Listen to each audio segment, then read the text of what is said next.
Baik, bismillahirrahmanirrahim. Assalamualaikum warahmatullahi ta'ala wabarakatuh. Halo semuanya, selamat datang kembali di channel Kelas Terapis. Channelnya orang-orang yang ingin belajar menjadi seorang terapis.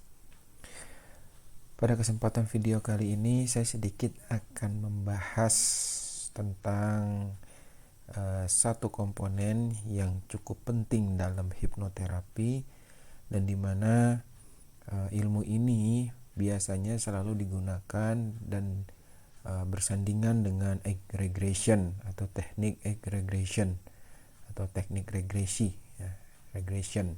Orang-orang bilang menyebutnya regression kan. Kita santai saja karena memang pembahasannya tidak terlalu lama, jadi biar waktunya agak cukup lama ya, tidak terlalu singkat. Di sesi hipnoterapi di part 13 saya akan menjelaskan tentang ISE dan SSE. Apa itu ISE dan SSE? Ya, nanti kita akan belajar sama-sama mengetahui tentang ISE dan SSE dalam hipnoterapi. Namun sebelumnya, jika Anda belum mempelajari sesi hipnoterapi dari part 1 sampai part 12, diharapkan untuk mempelajari terlebih dahulu, karena ketika Anda sudah mempelajari ISE dan SSE ini melompat ya. Jadi dari part 1 sampai 12 belum dipelajari, kemungkinan besar Anda akan kebingungan. Namun lebih bingung lagi ketika Anda tidak menguasai sesi hipnosis, karena syarat untuk hipnoterapi Anda harus bisa hipnosis terlebih dahulu. Silakan dipelajari dari sesi pertama sampai dengan ke-12. Saya sudah mencantumkan dan memberikan materi yang cukup kompleks ya, yang cukup banyak ya di sesi hipnosis. Jadi silakan Anda semuanya untuk mempelajari sendiri. Jika ada pertanyaan, silakan ditulis di kolom komentar. Oke, untuk di sesi hipnoterapi di part 13, kita hari ini akan membahas tentang ISE atau SSE. Apa sih itu sebenarnya? Jadi, ya ini dia. ISE itu singkatan dari Initial Sensitizing Event. Jadi maksudnya apa sih?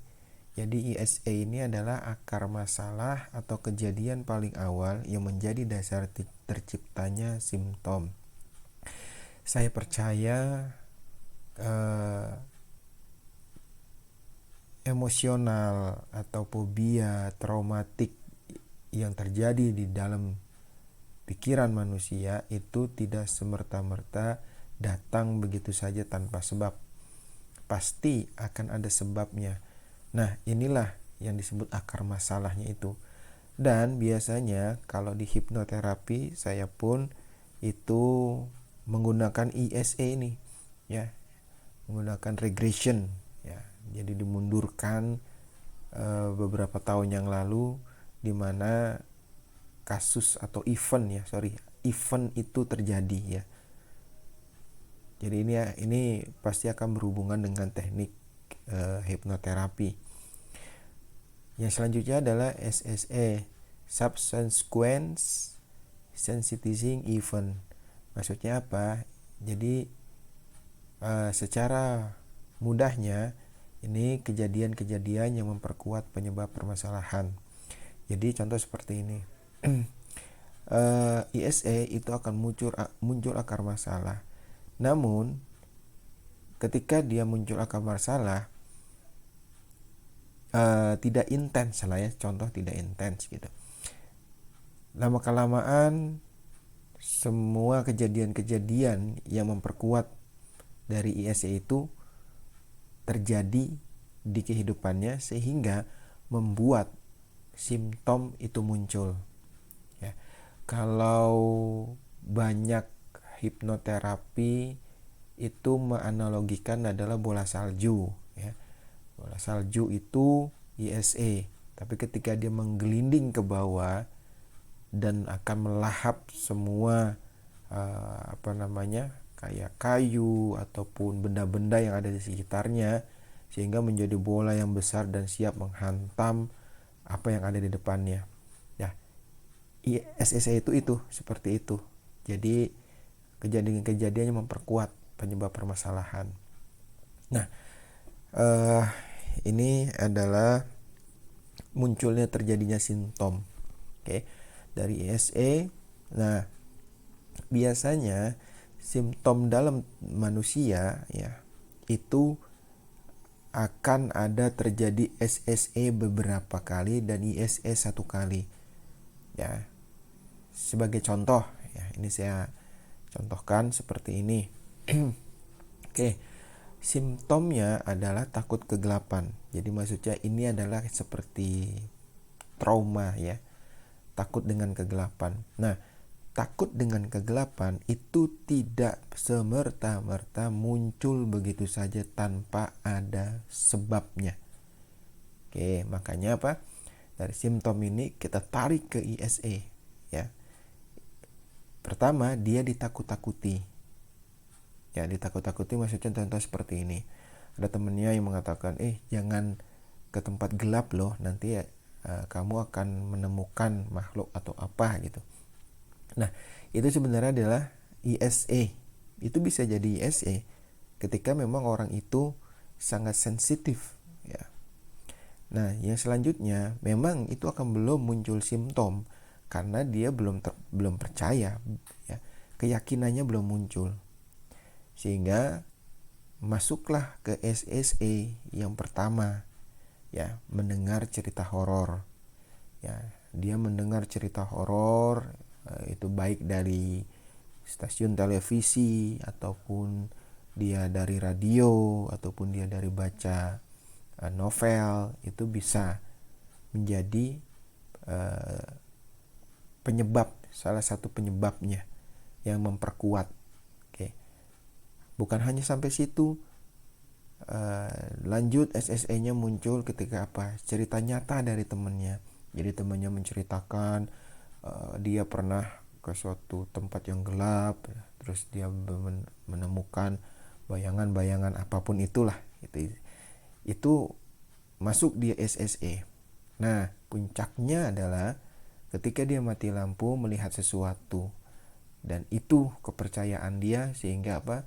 Dari situlah simptom akan muncul.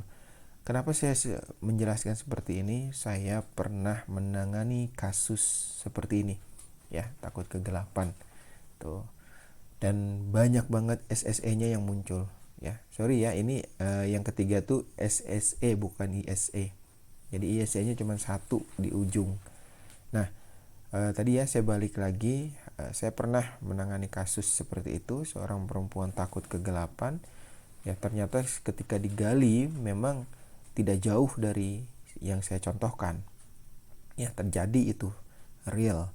Tuh, maka dari itu simptom yang muncul di pikiran manusia itu tidak semerta-merta datang dengan sendirinya tanpa sebab.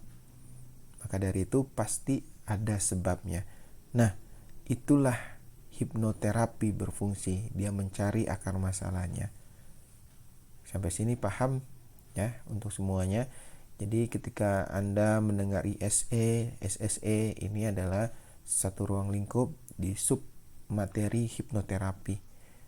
Ini hanya pemaparan penjelasan supaya Anda paham dan tahu tentang ISE dan SSE. Lalu pertanyaannya, apakah setiap terapi itu harus mencari akar masalah? Jawaban saya tergantung dari kondisinya, kondisi dari klien, dari suyetnya.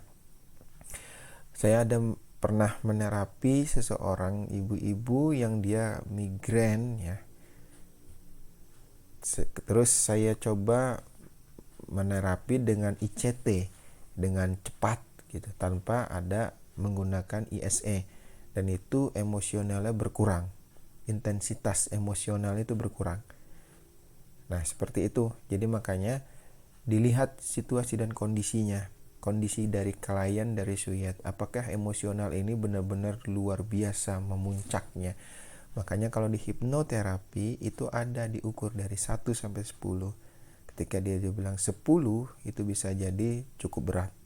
Maka disarankan untuk menggunakan regression, ya, mencari ISA, akar permasalahannya, dan SSA 1, 2, 3, 4 dan seterusnya. Oke, sampai sini jelas ya tentang ISA dan SSA untuk Anda semuanya. Apabila Anda serius ingin mempelajari lagi, silakan searching aja di Google, sudah cukup banyak ya. Jadi silakan untuk belajar mandiri. Jadi channel Kelas Terapis hanya membuka wawasan untuk Anda semuanya yang ingin belajar menjadi seorang hipnoterapi. Oke, sampai ketemu di video berikutnya. Dan saya ucapkan terima kasih banyak atas partisipasi Anda, dan terima kasih banyak juga atas dukungan Anda selama ini yang masih setia mengunjungi channel Kelas Terapis. Semoga dengan hadirnya kami bisa membawa manfaat kepada banyak orang. Ingat sekali lagi, munculnya kami bukan untuk merusak lembaga-lembaga hipnoterapi. Tidak, karena ketika Anda ingin menjadi seorang hipnoterapi profesional, Anda harus memiliki jam terbang yang cukup tinggi dan guru pembimbing yang memang handal. Situ aja saya akhiri. Wassalamualaikum warahmatullahi wabarakatuh.